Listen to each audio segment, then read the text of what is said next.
queridas irmãs, queridos irmãos, mais um programa O Espírito da Letra, analisando a obra de André Luiz através da mediunidade de Francisco Cândido Xavier. Estamos nos aproximando da primeira parte terminada, estamos começando hoje o capítulo 18 do livro Evolução em Dois Mundos e nós temos aprendido muitas coisas com todos os capítulos até agora. Hoje nós esperamos que você possa nos acompanhar porque é um capítulo muito importante, muito interessante e bastante elucidativo nas questões da afetividade, da sexualidade. Então, pegue o seu caderno de anotações, mesmo o seu livro, o lápis, a caneta e vamos dar início ao capítulo 18. Hoje, como nos anteriores, nós temos aquele modo de proceder que é o de apresentarmos um resumo de cada subtítulo. Eu faço uma leitura e procuro extrair, tirando aquelas palavras complexas, aqueles conceitos científicos mais densos, para mostrar a você qual foi a intenção básica daquele subtítulo na explicação de André Luiz. E assim nós fazemos um resumo. Você acompanha o resumo na leitura e depois nós vamos ler o capítulo, o texto original do subtítulo, ok? Vamos então começar o nosso estudo do capítulo 18, cujo título é Sexo e Corpo Espiritual. Agora, você vai começar a ler comigo o primeiro subtítulo deste capítulo. Vamos ao slide do resumo, vamos lá. Hermafroditismo e unissexualidade. Hermafroditismo, nós já aprendemos que se trata do indivíduo que possui os dois sexos no seu organismo físico. E a unissexualidade, a própria palavra já é bastante explicativa. Neste subtítulo, André Luiz explica a evolução do instinto sexual através dos estágios daquela mônada, aquela primeira expressão do ser criado por Deus, não é? A mônada, lembra lá no começo do livro ele fala da mônada espiritual. Então ele explica a evolução daquela mônada na área do instinto sexual, que passa pelas fases do hermafroditismo das plantas, as plantas com flores, que são chamadas de fanerógamas, dotadas de ambos os sexos. Então as plantas que têm essas flores, nesta qualificação de fanerógamas, são aquelas que têm os dois sexos. Então, nesta área, ele está vivenciando experiências do hermafroditismo, porque as suas flores possuem as duas áreas da sexualidade. E também das plantas sem flores.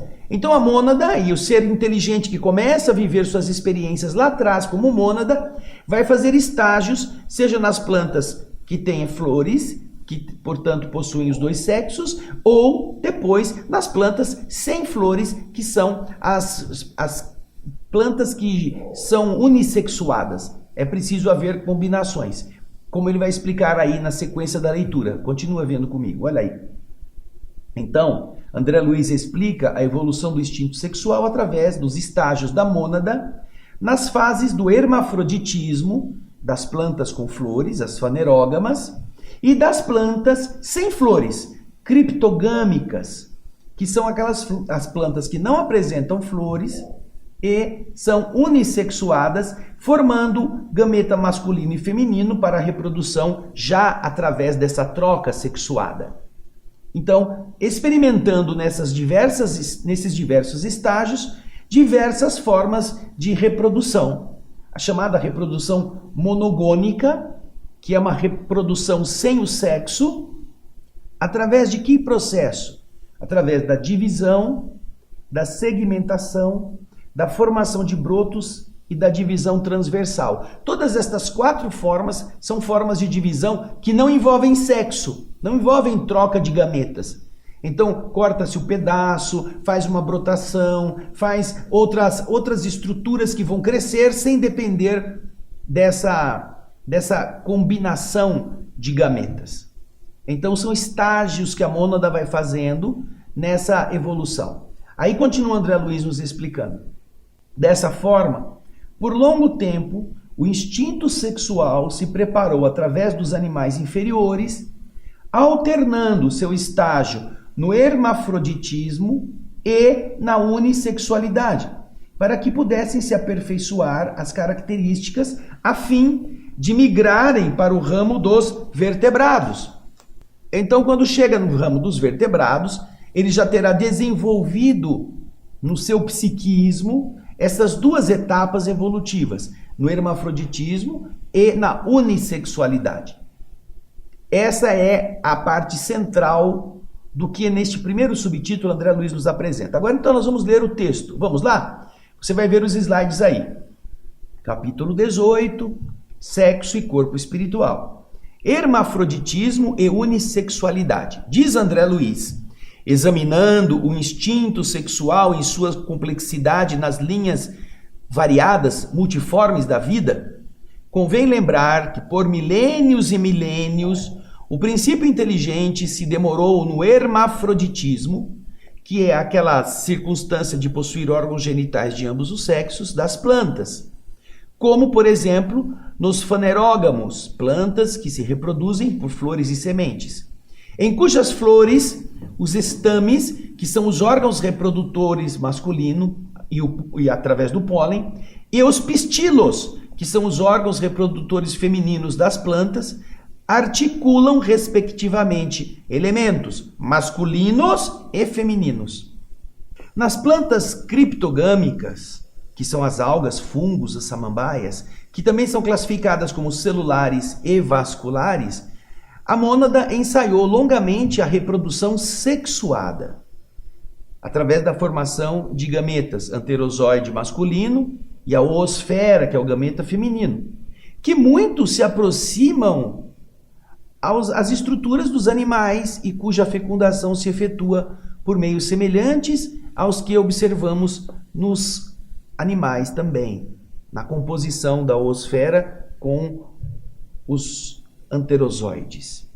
Depois de muitas metamorfoses, de muitas transformações, que não cabem num estudo sintético, num estudo resumido, quanto este que estamos fazendo, André Luiz diz que o elemento espiritual, a mônada, caminhou na reprodução monogônica, que é aquela reprodução sem sexo, entre as vastas províncias dos protozoários, dos metazoários, usando o quê? Usando os recursos da divisão, da gemação, que é a formação e desenvolvimento dos brotos, entre os primeiros, correspondendo à cisão, segmentação ou estrobilação, divisão transversal entre os segundos. Vamos voltar ao slide anterior, que aí a gente vai ver o protozoário são os primeiros e o metazoário são os segundos. Então, nos protozoários a gente vai encontrar a formação de divisão e gemação, e entre os metazoários, pode passar para o slide seguinte, os metazoários estarão utilizando da segmentação e da estrobilação, que é a divisão transversal.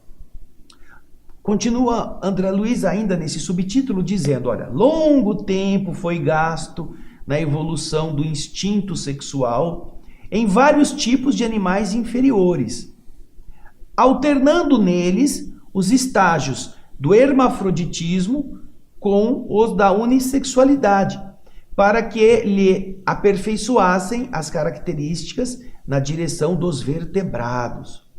Ao atingir, então, o reino animal dos vertebrados, o espírito, a mônada, teria passado por todas essas etapas, desenvolvendo-se na questão do instinto sexual. É o que ele está dizendo neste subtítulo. Agora nós vamos para o subtítulo seguinte, o tema é hermafroditismo potencial. Vamos ver o que André Luiz está falando sobre isso? Aí está o nosso resumo. Neste subtítulo, André Luiz explica a ação dos hormônios na diferenciação sexual ou na fixação de características físicas, realçando em algumas espécies de vertebrados a modificação de um sexo em outro, no caso de alteração da concentração hormonal, e que apesar da fixação orgânica das características básicas do corpo, morfológicas, estarem submetidas à genética masculina ou feminina, todo o cosmo orgânico, todo o corpo é suscetível de reagir aos hormônios do mesmo sexo ou do sexo contrário, segundo as disposições psíquicas da personalidade.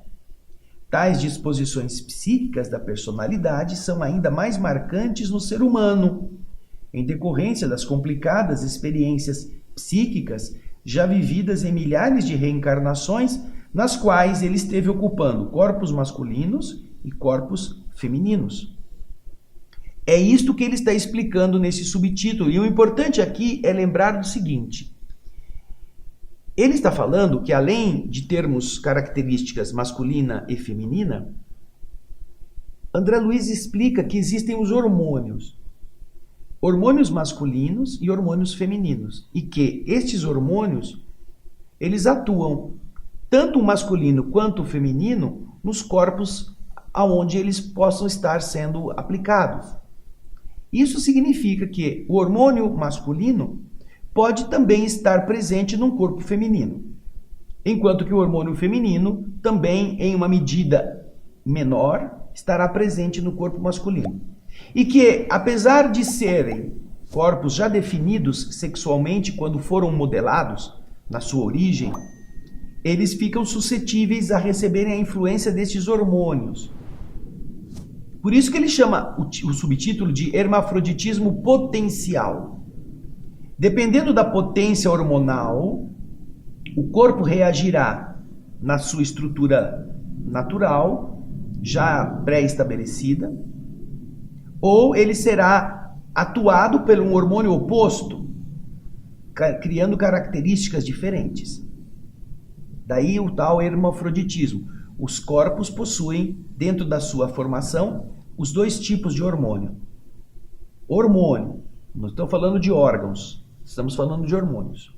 Então agora a gente vai ler o texto original de André Luiz. Vamos lá.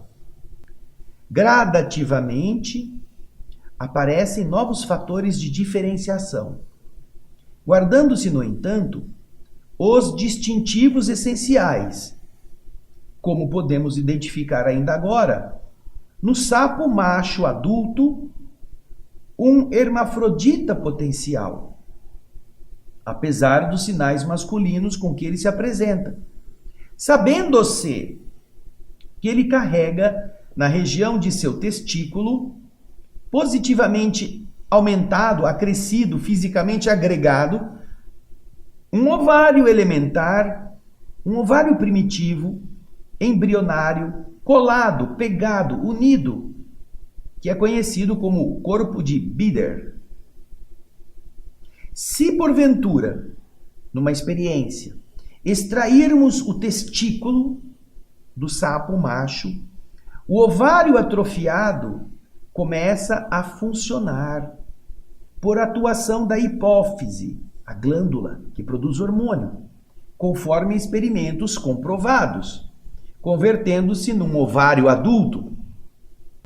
Ocorrência inversa também acontece em 5 a 10% de galinhas adultas, isto é, nos indivíduos que estiverem psiquicamente dispostos, das quais, se retirarmos o ovário esquerdo, também consideravelmente desenvolvido, o ovário direito, rudimentar, ele se transforma, ele se transubstancia num testículo que se vitaliza e cresce na sua parte medular, até então inibida pelo estrogênio, que são os hormônios femininos do ovário esquerdo que foi extirpado. Quando isso acontece nas galinhas, a sua crista aumenta, passam a cantar tipicamente como galos e adotam a conduta sexual masculina.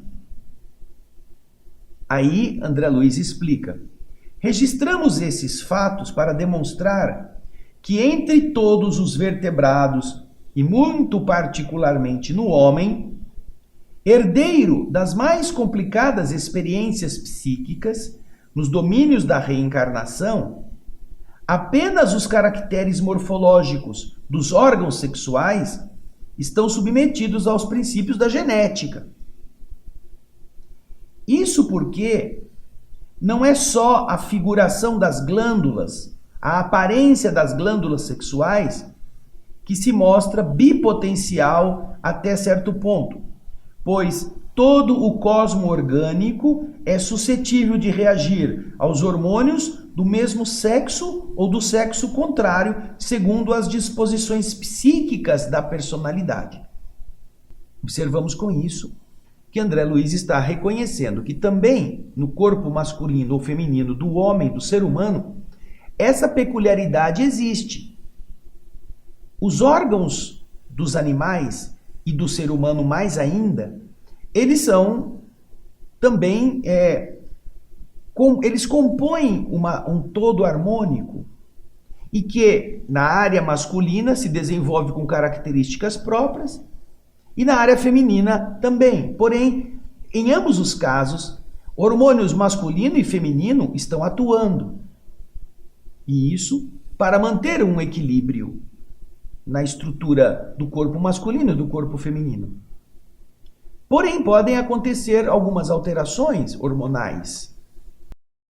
Nós observamos em alguns casos, na própria ciência médica, que algumas disfunções hormonais, por exemplo, no sexo masculino, podem gerar fenótipos ou genótipos femininos no organismo masculino. Então, há o crescimento de mamas, a perda de pelos e vice-versa. Quando há alguma alteração hormonal atingindo o corpo feminino, podem estar inclinando aquele corpo a ter algumas características de corpos masculinos. É esta a ideia básica que neste subtítulo André Luiz está apontando. Seja nos reinos inferiores, em que ele cita aqui o sapo e a galinha, que se porventura você extirpar um dos órgãos genitais, a estrutura oposta começa a se desenvolver, porque ela já está lá. Seja no caso da galinha, a mesma coisa, tanto no macho quanto na fêmea. E ele diz que esta ação de transformação do corpo em função da existência das duas naturezas hormonais no organismo do ser humano, indica que em algumas condições as situações podem levar a que haja uma interferência hormonal oposta no funcionamento biológico do ser humano também. Olha que interessante. Agora nós vamos para o outro subtítulo. Ele fala aí com mais precisão, com mais detalhamento da ação dos hormônios. Vamos acompanhar então o que André Luiz está dizendo no resumo primeiro que fizemos. Vamos lá. A evolução do perispírito, marcando o enriquecimento da mente, porque à medida que o espírito vai evoluindo, a sua mente vai ficando mais potente, mais rica, proporciona também o enriquecimento da produção dos hormônios. As glândulas dos seres espiritualmente desenvolvidos se mostram também mais complexas, gerando hormônios masculino e feminino que são liberados na corrente sanguínea para atuarem em áreas específicas do organismo, através das leis químicas, sendo catalogados como esteróis. O nome que se dá quimicamente a estes hormônios é esteróis. Os ovários produzem o estrogênio e os testículos elaboram o androgênio, ambos responsáveis pelo desenvolvimento dos caracteres físicos feminino e masculino. Tais produtos, porém, estando submetidos ao controle da mente, estimulam ou inibem os aspectos físicos ou o comportamento da espécie, porém, não são a origem de tais características, pois esta se radica na mente e se exterioriza por meio do perispírito para influenciar o corpo carnal. Desta forma, os hormônios atuam no corpo, mas não o monopolizam, não o escravizam. E, como são produtos nascidos na influência mental, eles também não são armazenados. Os hormônios não ficam guardados, não ficam armazenados. Eles se transformam rapidamente ou sofrem apressada expulsão nos movimentos excretórios. Uma vez projetados no sangue, esses hormônios atuam e são expelidos, são excretados. Assim, as glândulas sexuais apresentam efeitos específicos, apesar de poderem sofrer certas influências decorrentes da ação da mente de cada criatura.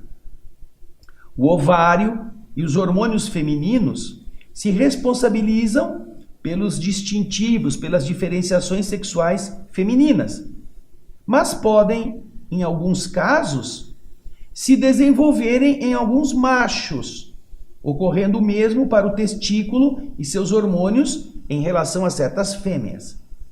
Ele cita os experimentos de castração masculina ou de injeções hormonais específicas que alteram o funcionamento do corpo, fazendo afinar a voz dos homens ou aumentar a massa muscular e a pilosidade nas mulheres, por exemplo.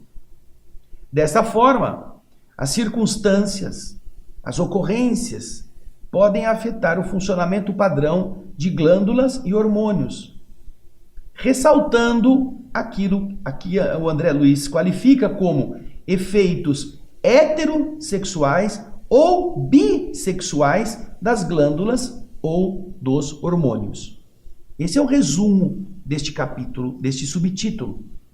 E é interessante, porque ele está apresentando que não apenas no sapo, nem na galinha, no ser humano, isso também acontece. E com mais razão ainda, em função até da predominância da mente, você viu que nos seres mais avançados, e quando ele cita evoluídos aqui, não estamos falando espiritualmente evoluídos, estamos falando biologicamente mais preparados. Então, os seres humanos são muito mais complexos do que os animais superiores, muito mais complexos do que os animais inferiores e assim por diante. Então, quanto mais complexos vão se tornando os princípios inteligentes, até chegarmos na condição de espírito, mais complexa é a formação das glândulas e a sua função mais potente ainda na estruturação do organismo. E ele diz, os machos possuem órgãos masculinos, as fêmeas órgãos femininos.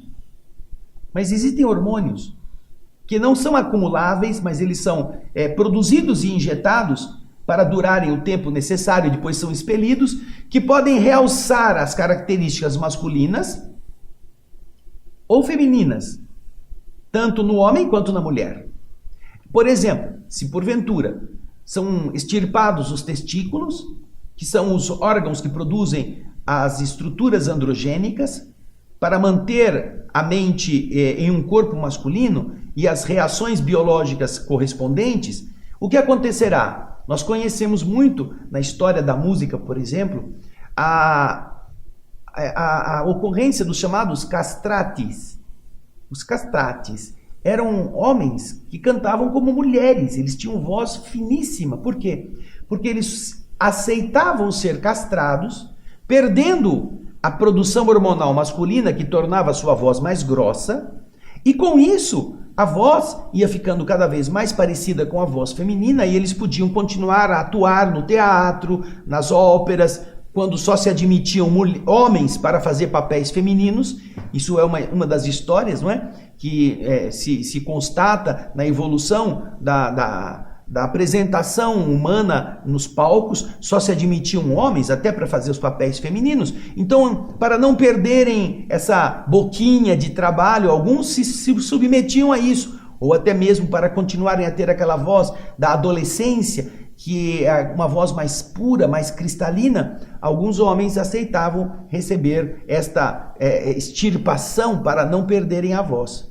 Ao contrário também, nós vamos encontrar, e isso nós percebemos hoje na maneira como se trata do corpo, e com todos estes academias, esses diversos recursos para a formação de massa muscular, quantas mulheres também não injetam hormônios masculinos para ganharem massa muscular, para ficarem potentes, para terem uma estrutura de corpo que lhes garanta uma robustez própria dos homens. Então você vê que a ação hormonal, tanto no masculino quanto no feminino, não está adstrita somente à ação das suas glândulas naturais. Pode sofrer influência de hormônios que vêm de fora ou pode sofrer consequências pela extirpação dos órgãos das glândulas que produzem esses hormônios, fazendo um desbalanço, e aquilo que era masculino e continua a ser masculino tem características de feminino. Ou aquilo que era feminino e continua mulher passa a ter características semelhantes ao masculino. Olha que interessante. Agora nós vamos ler o que André Luiz fala a respeito nesse subtítulo, o texto original. Vamos lá. A ação dos hormônios. Atingindo inequívoco, indubitável progresso em seus estímulos, o corpo espiritual, desde a protoforma psicossômica, a forma primitiva do perispírito, lá na mônada, quando ele chega nos animais superiores e até chegar no homem, conforme a posição da mente a que ele serve, determina mais ampla riqueza hormonal. Quanto mais é avançado o perispírito, mais rica é a produção hormonal. As glândulas sexuais, que então ele movimenta ou ele mobiliza, são mais complexas. Exercem a própria ação pelos hormônios que produzem, lançando-os no sangue, hormônios esses, femininos ou masculinos, que possuem por arcabouço, por modelo, forma básica, na constituição química em que eles se apresentam, aquele núcleo ciclopentano peridrofenantreno. Olha que nome lindo para você pôr no filho. Ciclopentano peridrofenantreno. Filiando-se ao grupo dos esteróis. Aqui ele está dando dados técnicos químicos. Os hormônios estrogênicos femininos, oriundos do ovário, mantêm os caracteres femininos secundários. E os androgênicos, que são os masculinos, segregados, produzidos pelo testículo, sustentam os caracteres masculinos da mesma ordem. Produzem ações estimulantes ou inibitórias. Eles estimulam o lado masculino ou feminino e eles inibem o lado contrário. Porém, como eles atendem necessariamente a impulsos e determinações da mente, por intermédio do corpo espiritual, incentivam o desenvolvimento ou a maneira de proceder da espécie, mas não os origina, não lhes causa os hormônios. Eles estimulam. Eles estimulam e inspiram esse desenvolvimento na área masculina ou feminina, mas eles não são a causa. Por isso, nenhum dos hormônios possui ação monopolizadora, ditatorial no mundo orgânico. Não obstante, promoverem, realizarem essa ou aquela influência de um modo mais amplo. Ainda em razão do mesmo princípio que lhes vige na formação, pelo qual obedecem às vibrações incessantes do campo mental, os hormônios não se armazenam. Eles se transformam rapidamente ou sofrem apressada expulsão nos movimentos excretórios. Entendendo-se os recursos da reprodução como engrenagens e mecanismos de que o espírito que está em evolução se vale para a plasmagem, a criação, a modelagem de novas formas físicas, sem que os homens lhe comprovem de modo absoluto as qualidades mais íntimas, é fácil reconhecer que as glândulas sexuais e seus hormônios exibem efeitos relativamente específicos. Sem dúvida, o ovário e os hormônios femininos se responsabilizam pelos caracteres sexuais femininos, mas podem desenvolver alguns destes caracteres no macho, prevalecendo as mesmas diretrizes para os testículos e hormônios que lhe correspondem. A mesma coisa acontece no corpo feminino. E como que se demonstra isso? Ele vai explicar aí. Isso é claramente demonstrável nos experimentos de castração, enxertos e injeções hormonais. Por quê? Apesar de ação sexual específica do testículo e do ovário apresentar-se como um fato indiscutível, aquela glândula, aquela gônada, refletindo os estados mentais, herdeira direta de experiências inumeráveis, eventualmente produz certa quantidade de hormônios heterossexuais. E da mesma sorte, ainda que os hormônios sexuais se afirmem com atividade específica intensa, em determinados acontecimentos, realizam essa ou aquela ação em órgão do sexo oposto. Esses são os efeitos heterossexuais ou bissexuais das glândulas ou dos hormônios. Olha que interessante. Então, em algumas medidas, vamos pensar aqui, por exemplo, na questão da amamentação. Uma mulher que não tem filho, uma mulher que não teve gravidez, ela pode produzir leite. Pelo simples fato de desejar dar de mamar a um recém-nascido, por exemplo, da sua irmã que morreu. A moça morre e deixa a criança ainda no estado de bebê que precisa de amamentação. Quantas e quantas vezes a história da medicina já não constatou isso? Que a tia, querendo dar de comer àquela criança e não sabendo como fazer isso, aproxima do peito para substituir a mãe e com o impulso da mente, ela que não tem nenhuma ligação com a maternidade ainda, ela pode estimular através da mente a produção da prolactina, que vai gerar as condições da mama, a produção de leite e a amamentação da criança. Olha só, que coisa interessante. É claro que ela é uma mulher. Será muito mais complicado que o homem faça isso, porque ele não tem as glândulas já preparadas para tal. Porém, os níveis de hormônios masculino e feminino, quando você faz um exame de sangue, eles podem ser medidos. Existem aqueles que estão bastante ativos, homens violentos, agressivos, briguentos, e você vai perceber que os hormônios masculinos neles estão em uma grande quantidade.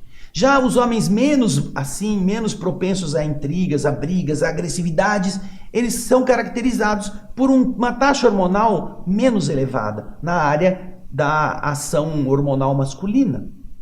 E é isso que André Luiz está falando ao citar essas alterações hormonais com hormônios que são masculinos em corpos femininos e hormônios femininos em corpos masculinos.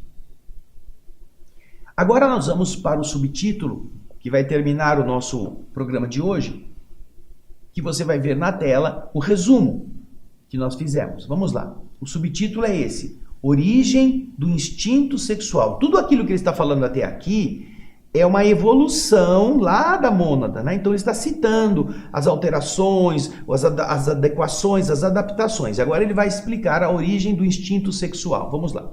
Até aqui, André Luiz vem explicando tais fenômenos com a intenção de demonstrar que a alma guarda a sua individualidade sexual intrínseca, que é definida na feminilidade ou na masculinidade, conforme os característicos acentuadamente passivos ou claramente ativos que lhe sejam próprios. Ou seja, ele está dizendo que a alma, pelas suas experiências, naturalmente ela estará mais vinculada a determinada atividade ou mais vinculada a determinada passividade no sentido de ser mais espiritual, mais elevada, mais sensível do que na ação. É um instinto sexual dirigindo-se para o amor, manifestando-se de degrau em degrau, desde a mônada celeste, vestindo-se com a roupa dos elétrons, em processos de atração magnética. Portanto, a sede real do sexo não está no corpo, e sim no espírito, na sua estrutura complexa. Considera que o sexo é mental em seus impulsos e manifestações. estando acima de qualquer impositivo das formas físicas. Apesar de que, na maioria dos encarnados, a mente e o corpo estão seguramente ajustados em evolução para mais ampla complexidade de conhecimento e emoção. Da mesma forma, as criaturas vivem as experiências de que necessitam para o desenvolvimento das qualidades que lhes faltam. Ou então, elas tomam corpos anômalos para repararem distúrbios causados na lei de causa e efeito ou para cumprirem instruções e tarefas justas em determinadas áreas de ação. Olha que interessante isto. Então, essa explicação de André Luiz nos deixa bastante interessados nesse processo evolutivo, percebendo que quando chegamos no estágio hominal, nós teremos essas duas potencialidades, mas que na nossa estrutura mental, os corpos estão ajustados. O corpo masculino está ajustado à mente masculina e o corpo feminino ajustado à mente feminina. E existem algumas alterações ou algumas modificações de forma punitiva, pela necessidade de estagiarem em corpos inversos, ou por uma necessidade de aprofundar o aprendizado da área que lhe esteja faltando. Porque nós já aprendemos que o espírito não tem sexo. Ele precisa desenvolver-se tanto na área da passividade feminina quanto da atividade masculina. Então, às vezes, ele tem que nascer homem, às vezes tem que nascer mulher para aprender. Então, essa é uma das características. E, naturalmente, quando existe essa temporária inversão, ele sofre um impacto na sua atividade física normal. Ou então, ele solicita, por precisar desenvolver determinada área da sua personalidade, para a tarefa que ele vai desempenhar, ele solicita reencarnar ou num corpo masculino ou num corpo feminino que vão lhe permitir com mais facilidade essa ampliação dos seus potenciais. Agora então, depois que entendemos isso, vamos ver o texto original. Vamos lá na tela. Origem do instinto sexual. Todas as nossas referências a semelhantes peças do trabalho biológico nos reinos da natureza têm como objetivo simplesmente demonstrar que, além da trama de recursos físicos do corpo somático, a alma guarda a sua individualidade sexual própria dentro dela, que se define na feminilidade ou na masculinidade, conforme os característicos acentuadamente passivos ou claramente ativos que lhes sejam próprios. A sede real do sexo não se acha dessa maneira no corpo físico, mas sim na entidade espiritual em sua estrutura complexa. E o instinto sexual, por isso mesmo, traduzindo amor em expansão no tempo, vem das profundezas, para nós ainda incompreensíveis da vida, quando agrupamentos de mônadas celestes se reuniram magneticamente umas às outras para a obra multimilenária da evolução, ao modo de núcleos e elétrons na roupagem dos átomos, ou dos sóis e dos mundos nos sistemas macrocósmicos da imensidade. São manifestações de atração química, atração de forças centrífugas que vão prender tanto os átomos quanto os mundos. Por ele as criaturas transitam de caminho a caminho, que são os primórdios do amor, né? dessa atração. Por estes caminhos as criaturas vão transitando nos domínios da experimentação multiforme, adquirindo as qualidades de que necessitam. Com ele, vestem-se da forma física em condições anormais, atendendo às sentenças regeneradoras da lei. Homens que exploraram mulheres foram suas vítimas, eles não respeitaram o sexo feminino, têm que renascer como mulheres para viver na pele o significado de suas atitudes e sofrer. Homens que desprezaram, ou mulheres que exploraram, mulheres que brincaram com a emoção masculina, que usaram os homens como se fossem seus capachos, precisam renascer na condição masculina para sentirem o significado disto. Então ele está dizendo isso, nascem em condições anormais, atendendo às sentenças regeneradoras na lei de causa e efeito, ou cumprindo instruções especiais com fins de trabalho justo.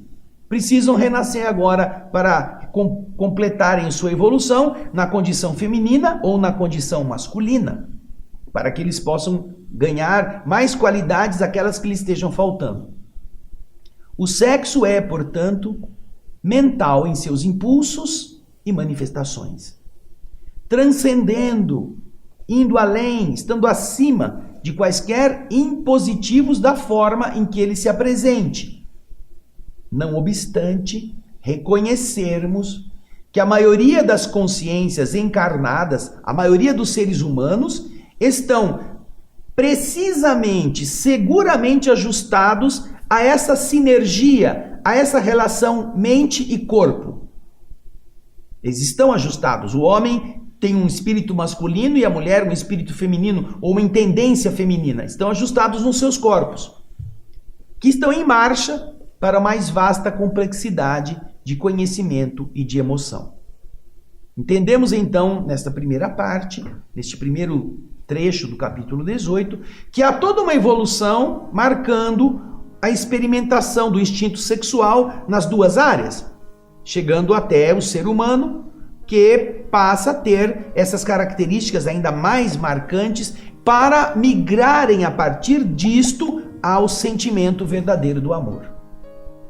Porém, o capítulo vai continuar. Na semana que vem nós vamos terminá-lo e vamos ver agora com mais profundidade essa evolução do amor, como que isso vai acontecer. Então, não imagine que tudo se esgotou até aqui.